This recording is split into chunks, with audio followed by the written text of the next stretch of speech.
السلام علیکم معزز سامعین کرام، آج ایک اور بہت ہی خوبصورت ویڈیو کے ساتھ آپ کے سامنے حاضر ہوں۔ جیسا کہ آپ جانتے ہیں کہ حج کا بابرکت مہینہ آنے والا ہے، تو اسی کے حوالے سے آپ کو آج حج کی فضیلت اور حاجیوں کا مقام بیان کروں گی۔ اللہ تعالیٰ سورہ بقرہ میں فرماتے ہیں کہ وَأَتِمُّوا الْحَجَّ وَالْعُمْرَةَ لِلَّهِ۔ سبحان اللہ۔ حج اور حاجی اللہ کے بہت ہی پسندیدہ عمل ہے یہ ایک، اور بہت ہی پسندیدہ لوگ ہیں۔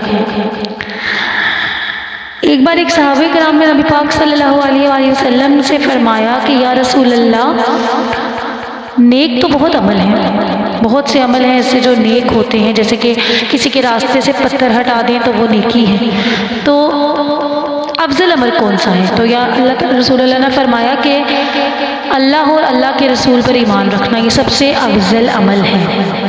تو کہنے لگے کہ یا رسول اللہ، اس کے بعد کون سا عمل؟ اگر میں پوچھوں دوسرا عمل کیا ہے؟ تو رسول اللہ نے فرمایا کہ اللہ کی راہ میں جہاد کرنا یہ دوسرا عمل ہے، سب سے افضل اللہ کے نزدیک۔ تو کہنے لگے کہ یا رسول اللہ، اگر میں پوچھنا چاہوں کہ تیسرا عمل کیا ہے؟ تو نبی پاک صلی اللہ علیہ وآلہ وسلم نے فرمایا کہ حج کرنا، کعبہ کا طواف کرنا اللہ کا بہت پسندیدہ عمل ہے۔ یہ افضل ترین عمل بتایا ہے اللہ تعالیٰ نے، حج کرنا افضل ترین عمل بتایا ہے۔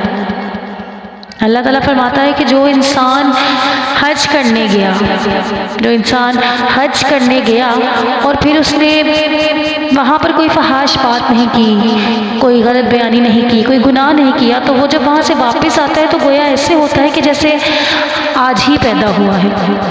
آج ہی پیدا ہوا مطلب گناہوں سے پاک، جس سے نہ کوئی ناراض ہے، جس سے نہ کسی کی ناراضگی ہے، جس سے نہ کسی کو کوئی مسئلہ ہے، جس سے نہ کسی کو کوئی تکلیف ہے، جس کی نہ کبھی کسی نے دل آزاری کی ہے، وہ ہوتا ہے جو آج ہی پیدا ہوا۔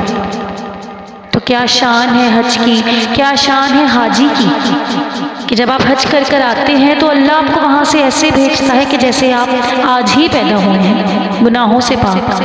جیسے کسی کے پیدا ہونے پر ہم مٹھائیاں بانٹتے ہیں، خوشیاں مناتے ہیں، بالکل وہی مقام اللہ تعالیٰ نے ایک حج کرنے والے کا رکھا ہے کہ جب تم اللہ کے گھر سے لوٹ کر آتے ہو تو تمہارا مقام اس بچے کے جیسا ہو جاتا ہے جو آج ہی پیدا ہوا ہے۔